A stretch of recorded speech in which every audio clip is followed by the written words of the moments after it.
tiba-tiba pihaknya KFC datang ke kita terus menawarkan kesempatan ini, yang pasti senang karena kan pada saat itu aku sebagai produser cuma mikir oke, umur film aku sampai kapan nih. Kalau di bioskop kan umur film sampai cuma paling lama cuma sampai 1,5 bulan, itu udah bagus banget tuh kalau penontonnya banyak gitu kan.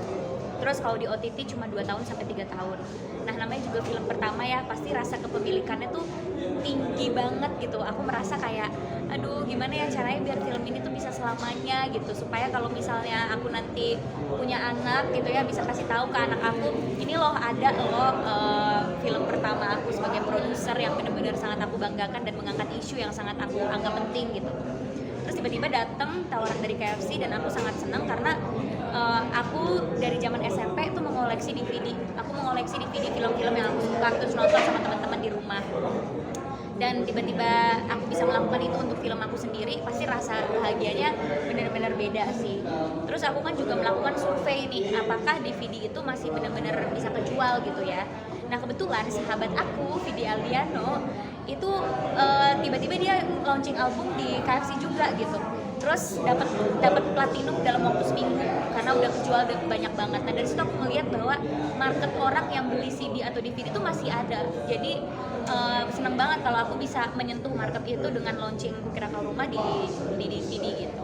Karena kalau ini bukan kisah beneran aku ya, karena dari background keluarga dan background karakternya sendiri juga beda banget sama aku gitu. Niskala kan adalah perempuan yang mengidap bipolar disorder, aku kan tidak gitu. Jadi memang bukan kisah aku, tapi kita buat Kukira Kau Rumah itu dekat dan relate sama orang-orang kebanyakan karena ada adegan-adegan yang mungkin pernah dialami sama banyak orang termasuk aku juga. Jadi bukan cerita keseluruhan tapi adalah adegan-adegan yang 1-2 adegan tuh dari kisah hidup kita masing-masing. Namanya juga aku sama Uma itu sahabatan ya. Jadi nggak mungkin kita bikin cerita tuh sepenuhnya ngarang-ngarang. Pasti terinspirasi dari cerita masing-masing juga. Kayak Mai masukin dong adegan ini waktu lo dulu gini-gini, atau enggak Pril masukin adegan ini dong, kan lo dulu pernah kayak gini-gini. Jadi dialog-dialog tuh kadang memang muncul dari pengalaman pribadi kita gitu.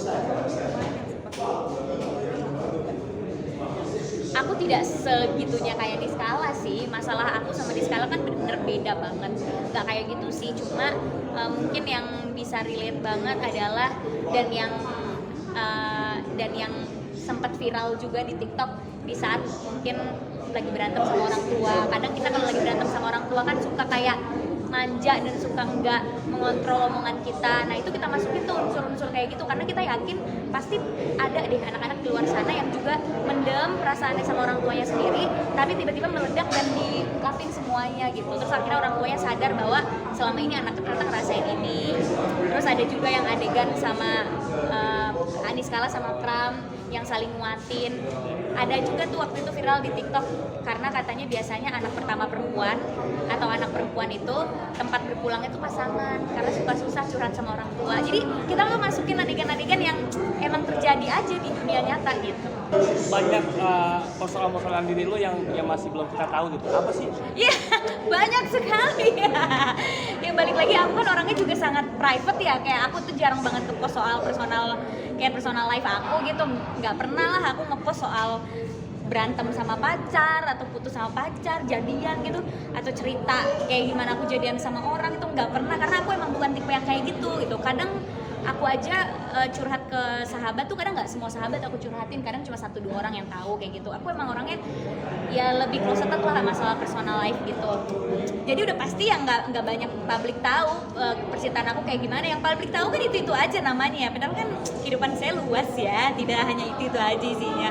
Nah Uma itu kadang suka kayak sayang nih kalau nggak diiniin, jadi dia jadi skenario emang kurang asem dia. Tapi ya aku kayak ya udah deh, orang juga nggak bakalan menyiri juga ini cerita aku.